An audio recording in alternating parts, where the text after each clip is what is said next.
आज के कलाम पर ध्यान और ज्ञान करने से पहले हम दुआ करते हैं तमाम मुसाफिरों के लिए, और खुसूसी तौर पर मैं अपने भाई प्रोफेसर अंजुम पॉल के लिए दुआ मांगता हूं कि जो बैरून मुल्क से वापस पाकिस्तान आ रहे हैं कि खुदावंद उन्हें और तमाम मुसाफिरों को उनकी मंजिल मकसूद तक सही सलामत पहुंचाए। नारे हम्द। अंजील के वसीले से खुदा ने हमें बुलाया ताकि हमारे खुदावंद यीशु मसीह के जलाल में शिरकत करें। आज हम मुकद्दस लूका की अंजील उसका 19वां बाब और उसकी आयात 43 और 44 पर ध्यान और ज्ञान करेंगे। और आज हम मुकद्दस गम इसके बारे में सुनेंगे, क्योंकि वो दिन तुझ पर आएंगे कि तेरे दुश्मन तेरे गिर्द मोर्चा बांधकर तुझे घेर लेंगे और हर तरफ से तंग करेंगे, और तुझे और तेरे बच्चों को जो तुझ में है खाक में मिलाएंगे, और वो तुझ पर पत्थर ना छोड़ेंगे, इसलिए कि तूने वो वक्त ना पहचाना जब तुझ पर निगाह की गई। खुदावंद यीशु मसीह ने ये अल्फाज उस वक्त कहे जब उसने दूर से यरूशलेम की तरफ देखा और अपने दुखों और मौत की तैयारी के लिए आखिरी बार उस मुकद्दस शहर में दाखिल हो रहे थे। अंजील मुकद्दस में हम देखते हैं कि खुदावंद यीशु मसीह उस शहर पर रोया। बुनियादी तौर पर यकीनन यह हैकल की मुस्तकबिल में तबाही और रोमी अफवाज के हमले पर आंसू नहीं थे, बल्कि यह बहुत सारे लोगों के ईमान की कमी पर पहला और सबसे अहम आंसू था, जो उनकी हकीकी तबाही के लिए मातिम था। जैसा कि ऊपर जिक्र किया गया है, यरूशलेम शहर का मुहासरा फौजी कमांडर तीतस ने 70 ईस्वी में किया था। तीतस अपने वालिद जो कि शहनशाह था उसके मताहित काम कर रहा था, और उसने ना सिर्फ हैकल बल्कि शहर के बहुत से हिस्से को भी तबाह कर दिया था जहां यहूदी लोग बसते थे।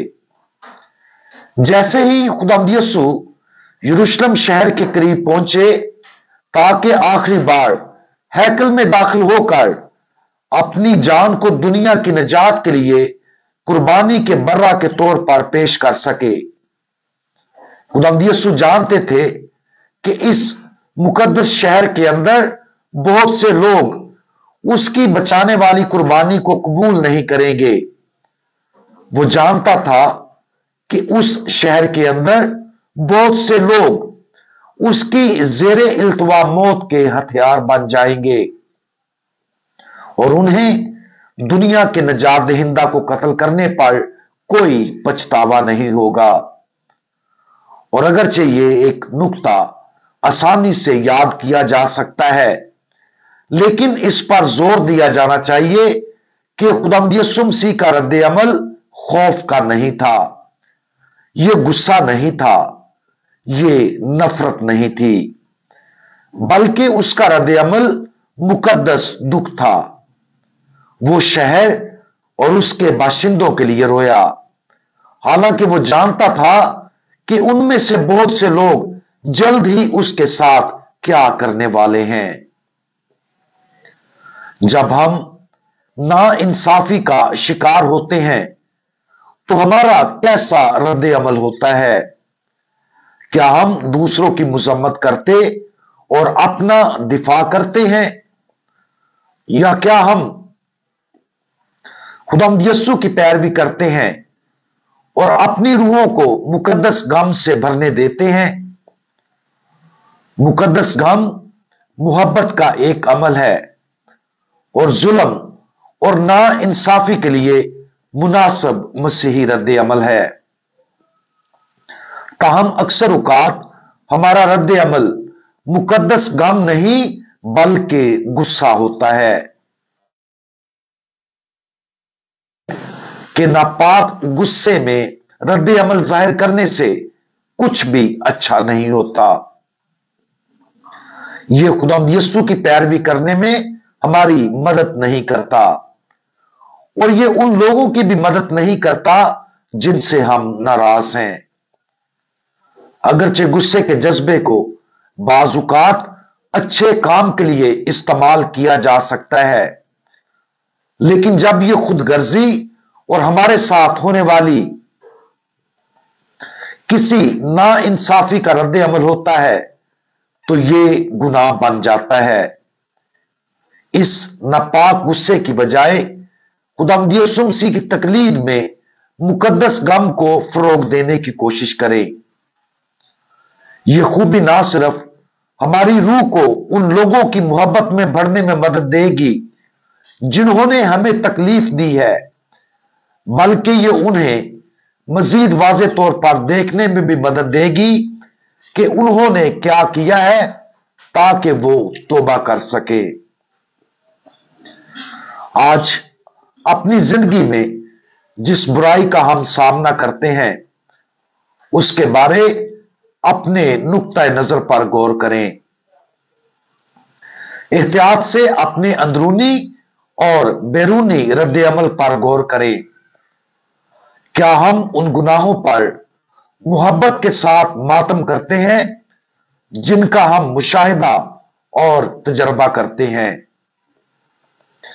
क्या हम अपने और दूसरे के गुनाहों पर मुकद्दस गम के साथ मातम करते हैं? अपने अंदर मोहब्बत की इस शक्ल को परवान चढ़ाने के लिए काम करें और हम देखेंगे कि यह हमारे लिए एक मुहर्रक बन सकता है कि हम अपने किए हुए गुनाहों पर पछताएं और दूसरे के गुनाहों को जो हम बर्दाश्त करते हैं उनको तब्दील करने में मदद करें। हम दुआ मांगें। हमारे दुखी और गमगीन खुदावंद, आपने बहुत से लोगों के गुनाहों को बर्दाश्त किया। आपके साथ जुल्म और नाइंसाफी के साथ सलूक किया गया। उन तमाम गुनाहों के लिए बशमूल वो जो आपने पहले ही देखे थे, आपने मुकद्दस गम की मोहब्बत के साथ रद्द अमल जाहिर किया और उस दुख की वजह से आप सब के लिए हकीकी हमदर्द बने। हमें भी तौफीक अता फरमाएं कि हम भी आपकी इस मोहब्बत की पैरवी करें ताकि हम भी आपके गमज़दा दिल की पाकीज़गी में शामिल हो सकें। खुदावंद यीशु मसीह, हमारा भरोसा आप पर है। आमीन।